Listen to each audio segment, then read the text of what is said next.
Okay, so let's take a look at building a mage deck. First thing you want to do is pick mage. Now, let's look at the basic cards first, since those are cards that everybody's going to have, of course. You can actually build mage in a lot of different ways. Mech mage is really popular right now, and that would be including basically a lot of the GVG commons, but you would also need Goblin Blast Mage, which, hilariously, I don't think I actually have. Do I? Let me check here. Yeah, for some reason I never picked up Goblin Blast Mage. It just goes to show you how much I care about actually playing a mech mage. But let's see, just kind of a standard mage. You always want to have 2 fireballs. Water elementals are really good. In most cases, yeah, I mean, any kind of mid-range deck is going to do pretty well with water elemental. You can also do freeze mage, which barely plays any minions, but that requires legendaries. You basically have to have Naxxramas and possibly Pyroblast, although I don't think all freeze mages actually run Pyro.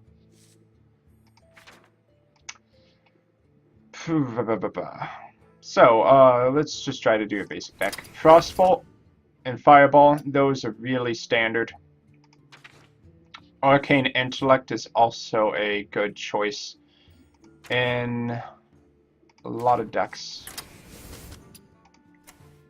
Now, I don't know if you've come up with... Let me see here. Can it show cards I don't own? No, it won't show.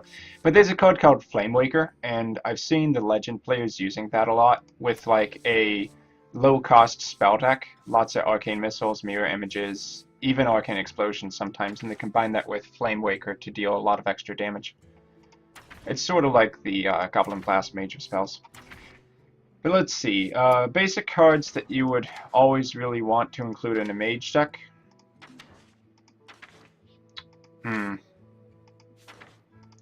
Cards like Chill and Yeti are really good. What else? Well, when I say really good, I mean comparatively. If you were playing GVG, maybe we should make this for the GVG. Yeah, let's use GVG commons. If you were doing GVG, you would probably use Piloted Shredder instead. In certain decks, Mechanical Yeti can be the way to go. If you have Archmage Antonidas, which is a legendary, by the way. Let's just take off this set here. Crafting mode. The reason that cards that give you spare parts are so good with Archmage Antonidas are because they still count as spells, so you can get fireballs. So a lot of Mech Mage revolves around get spare parts into your hand, control the board with your mechs and your Goblin Blast Mages. When you get to the late game, play Antonidas, get a bunch of fireballs, finish your opponent off.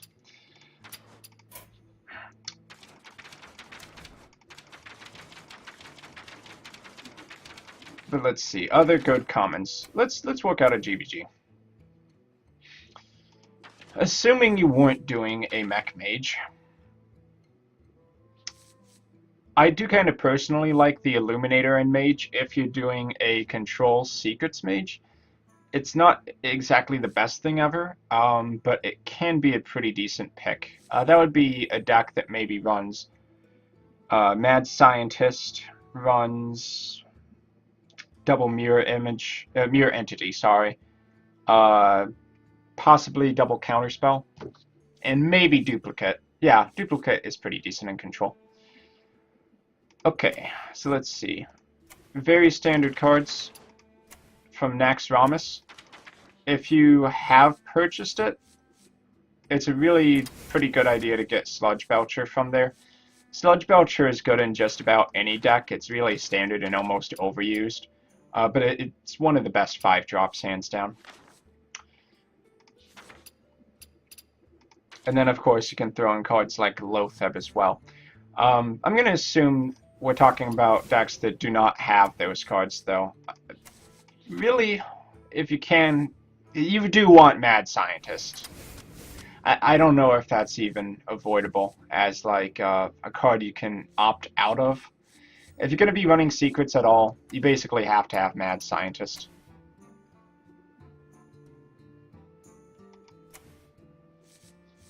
Okay. Oh boy. Why is it only showing duplicate? Oh, because I'm looking at, yeah, Naxxramas still. Okay. So, Mirror Entity has kind of become standard in a lot of Mage decks. Because you can kind of cheat it out with cards like Mad Scientist, and to a lesser extent, Kirin Tor. Kirin Tor is a really aggressive way to play. I see Kirin Tor in some of those Flame Waker decks. Personally, if I was going to run a really average Mage deck, I'd probably have counterspells with those Mad Scientists. Which are rares, of course. No, Ice Block, not so much.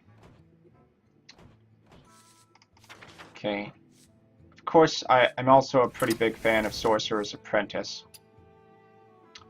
If you're going to be playing a lot of spells, it's a pretty powerful effect. Especially if you're going to be using Arcane Intellect, honestly.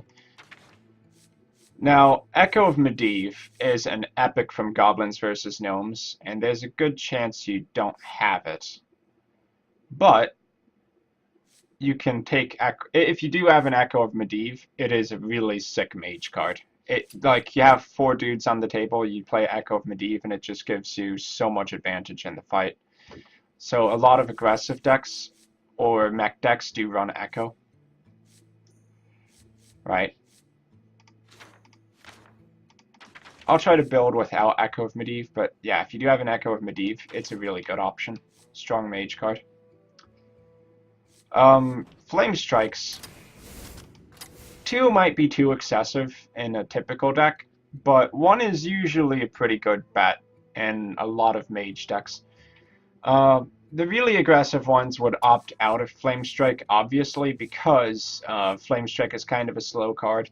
And the thing is, if you lose board control way too much waiting for turn 7, then you might be able to Flame Strike, but then they might have the burst to just finish you off on turn 8.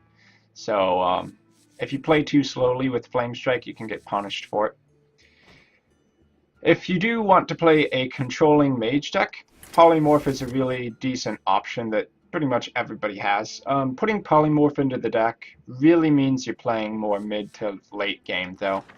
It's not the card you would run in a really aggressive mage deck. A lot of mech decks don't run it, and I definitely think the Flame Waker decks stick away from that. By doing ranked mode, you don't actually get new cards. It's one of the sad things about the game. You only get 10 gold for every 3 wins, and aside from that, you get daily quests, and that's pretty much it. So playing ranked is mostly about just like an ego trip, proving yourself to be really good at the game, I suppose. Now let's see. Back to all the mage cards. Arcane Missiles is only really decent and very aggressive decks. If you're going to be playing Mana Worm, Arcane Missiles becomes a lot better. But you might see that in Flame Waker decks. It's kind of unpredictable, so it's not actually that good of a card, though, in general. Mirror Image is also pretty decent in Flame Waker. The other day, I lost a game really hard to a deck that was playing Mirror Image combined with Echo of Medivh and Duplicate, just because he put down so many 0-2 taunts that I couldn't even get to his minions, and he just killed me with a 6-3 Mana Worm or something like that. You get more cards just by playing on a daily or once every 3 days basis, basically. If you're not willing to grind out the cards, you basically gotta pay for them. Like Blizzard's trying to make money with the game. So it really comes down to you spend gold on packs or you spend money on packs. The other way is to be really good at arena mode. And then if you do a lot better than the average player, you can basically make a profit in gold by playing arena. But that's obviously not easy, because you have to be better than the average arena player.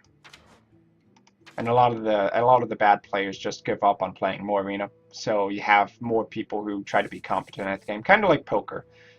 The fish just jump out of the pot, and the good players go back in to try to, milk fish for gold.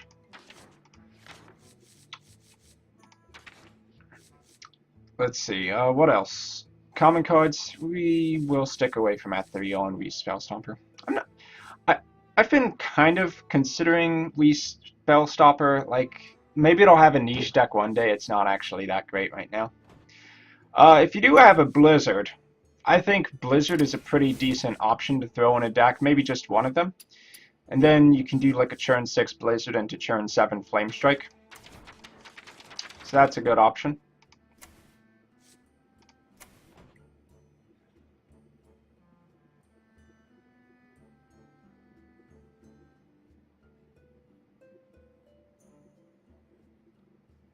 Oh, well, yeah, I'm trying to focus a little bit more on the Mage cards. Though, in a lot of cases, even if I wasn't focusing on Mage cards, these are basically a lot of the Mage cards I would take there.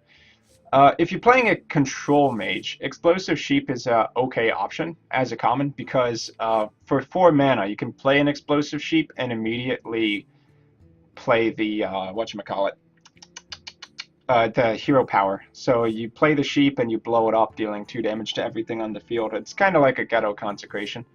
But you could also drop it onto the field, and then your opponent has to respond to it, possibly with a minion, in which case that specific minion takes 3 damage, or with their own hero power or something like that.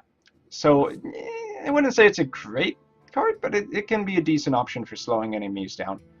I've seen it played successfully in a couple control decks, and I like to use it as well.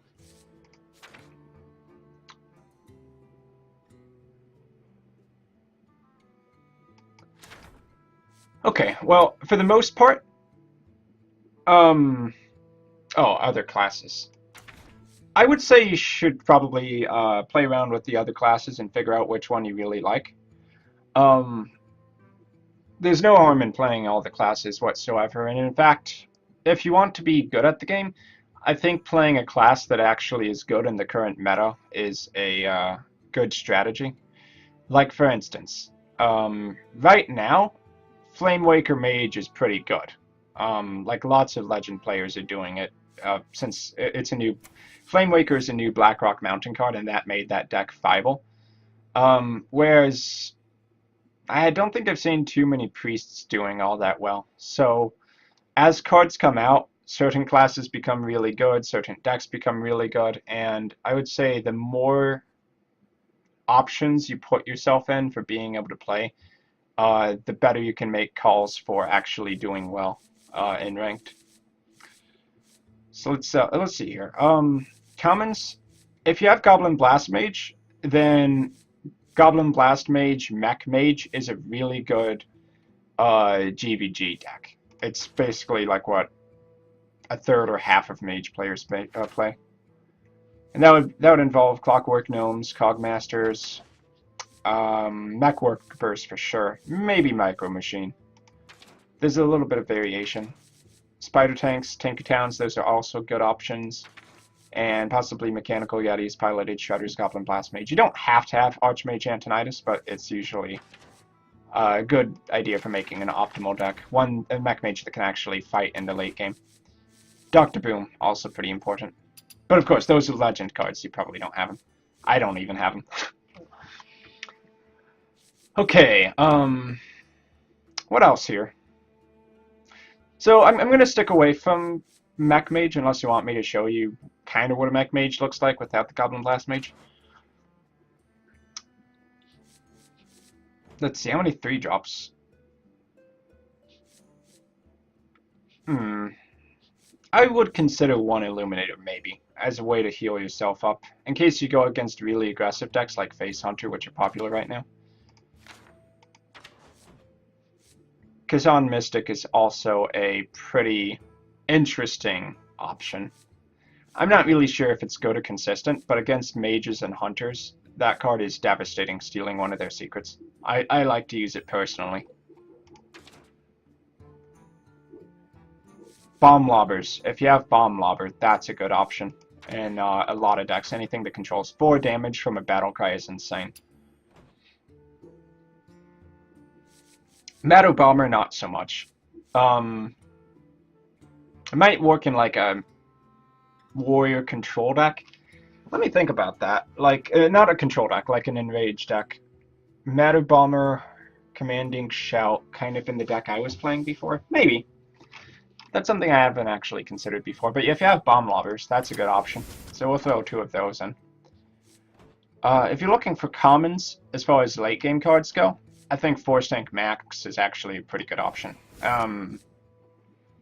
Comparable to legendaries, maybe not quite as good as like an Onyxia or a Ysera or a Ragnaros, but definitely a solid threat. Now, this deck kind of lacks early game, so I'm gonna see here. Frostbolts probably isn't a deck that you'd run Mana Woman. You might actually want Snow Chuggers if you have that. Even if it's not a mech deck. So I'll actually throw in 2 Snow Chuggers. And Zombie Chows. You can pick this up pretty early in Naxxramas. So Zombie Chow, what Zombie Chow is good for is controlling the board really early. And yeah, I'll get to answering your questions in 1 second. I just want to finish this deck up. Okay, so we need 1-drops. I'm gonna not use Naxxramas cards though. Aside from Mad Scientist. If you don't have Mad Scientist, you probably don't want to play Secrets. But you know, if I am using Mad Scientist, that would imply you have Zombie Chow. That's the thing, though. Okay. I'll throw the Zombie Chows in that case. And from here, maybe 1 more 5-drop.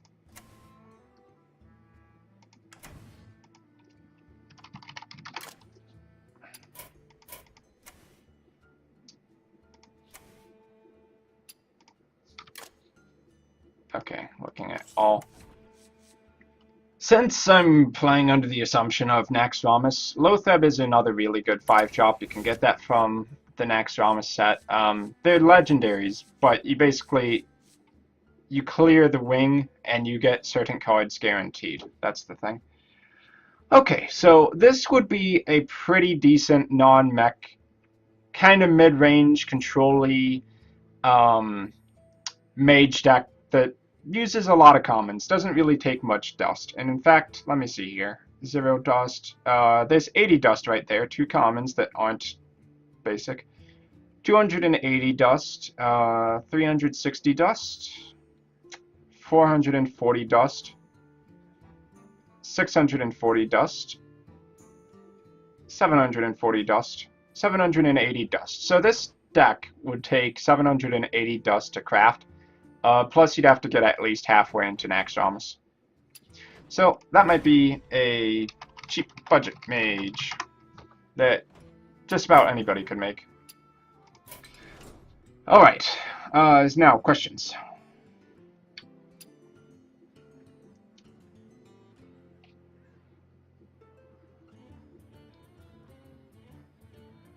Warlock is really good right now, and in general.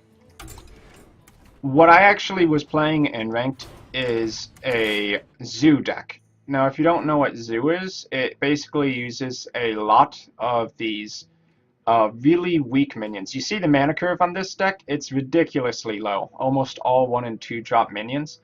And that's partially so that you can get Doomguard out without dropping a lot of cards. But also so that you can flood the board. And once you basically empty your hand, even though you have an empty hand, you just keep live tapping for more dudes. So it puts a lot of pressure on your opponent. And now, most Zoo decks don't run like this, but trying things like Dragon Egg and Nerubian Egg. Nerubian Egg is really common. Dragon Egg, it's only been out for a couple weeks, so who knows. But by playing cards like that, they're not only sticky, but you can make them trade really well with Abusive Sergeants, Direwolf Alphas, Dark Iron Dwarves, and that kind of stuff.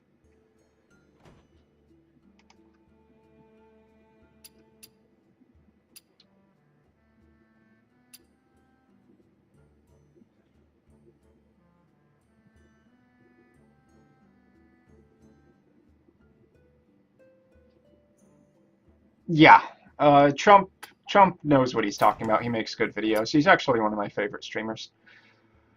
But so was that the basic one that you were using right then? Let me try to do the Mage deck again. So this is going to be purely using commons, no Naxxramas cards whatsoever. Let me throw it together really quickly. Okay, Sorcerer's Apprentice. I won't even use secrets. Because first off, Counterspell is a rare, and secondly, Mad Scientist requires the Naxxramas. Okay, so actually Flame Cannon's really good. Frostbolt's pretty good. Well, Flame Cannon's decent. If you're going to be doing Flame Cannon... Actually, what if we do... Oh, wait. Okay, yeah, that's still no rares.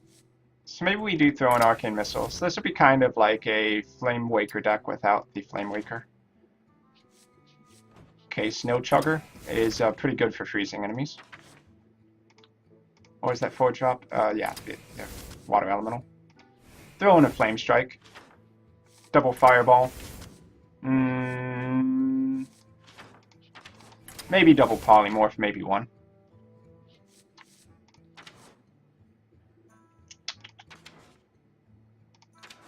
Okay, commons. Okay, gotta find some 3-drops.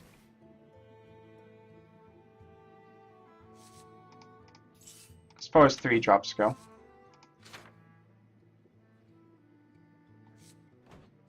Yep, I gotta remember, no rares, no epics. You know, Acolyte of Pain can be kind of good, but it's sort of slow to play. The thing that makes Acolyte of Pain pretty good for Mage is that you can use a hero power to draw a free card for 2 mana anytime you want.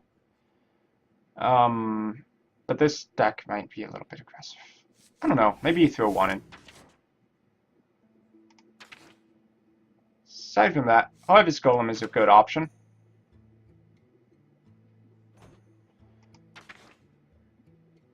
Is it better than Spider Tank, though? That's debatable. I think I might put more stock in Spider Tank than Harvest Golem. So I'll do that, but yeah, it's kind of up in the air a little bit.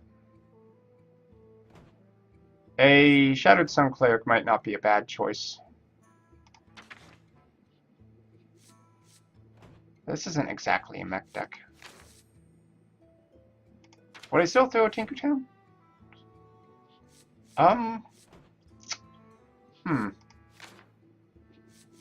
Tinkertown, Shattered Sun. Tinkertown, Shattered Sun. Can you do mech with 2 Snow Chuggers and 2 Spider Tanks?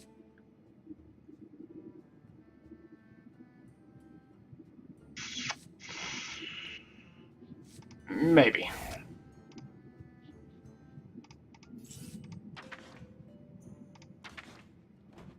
Okay, 4-drops. Maybe a Piloted Shredder in there. Don't want too many more because that's already 7 4-drops. Actually, would the Violet Teach be better in this deck? I think it might. Oh, but that's a rare. Okay. Commons only. Okay, let's see. 5-drops. We need some 5-drops in there. I kind of like Darkscale Healer here, because this is kind of a minion-based deck.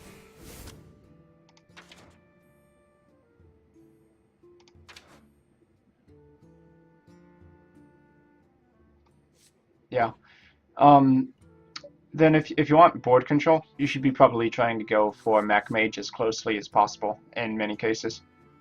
Because that deck typically controls the board very well from around turn 1 through 8, and then they try to win around then. But it's a lot weaker without Goblin Blast Mage and a little bit weaker without Antonitis. Okay, 5-drops. Silverhand Knight is a pretty good common.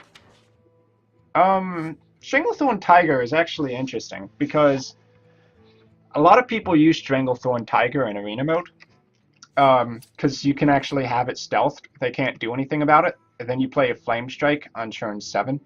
Their whole board dies and you still get to attack with the Stranglethorn. One of the best strategies is to have minions on the board, and then you use your removal spells like a Fireball, a Polymorph, or Flame Strike to remove all your opponent's stuff. They have no more response to your minions. Then you get to hit them in the face, and basically it's like getting free damage in, because you don't have to use your minions to trade for their minions. You just get to hit their face. It's really nice.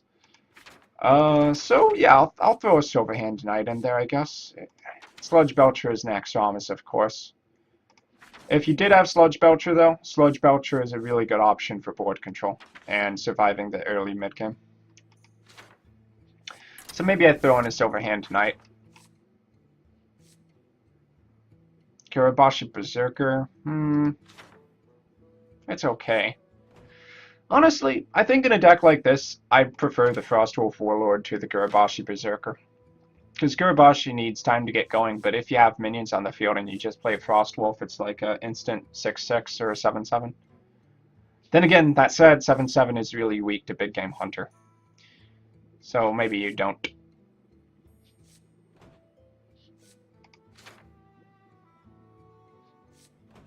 Okay, so I think that's okay for 5 drops. Let's see, is there anything worth playing in 6? Boulder Fists are decent.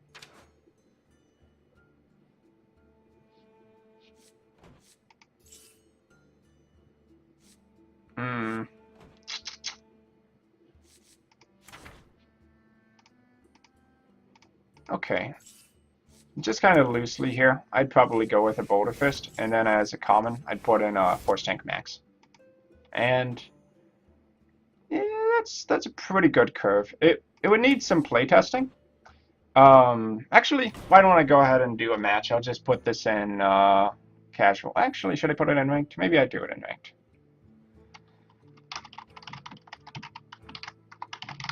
Commons only Mage. One weakness is maybe not enough card draw. In that case, maybe you do need a Cult Master. Let me think about that one.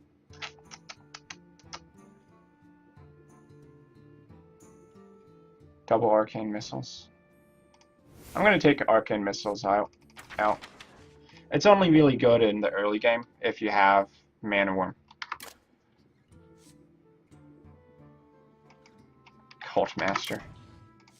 If you can get a lot of cards with Cult Master, it's pretty decent. Oh, you should have 2 Mana Worms. Every mage has... Oh! It's a common. I didn't realize that. I thought it was a basic card.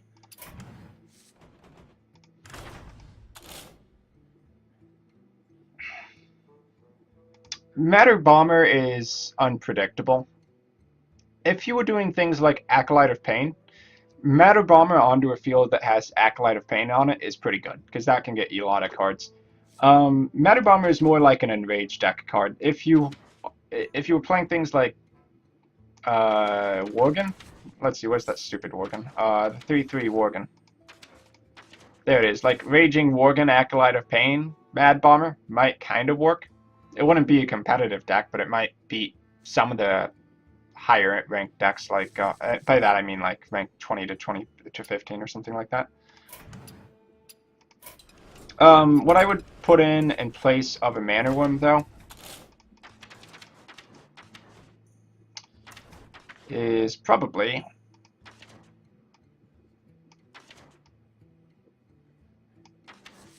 Well, Zombie Jowl, but you wouldn't have that because that takes Naxxramas, right?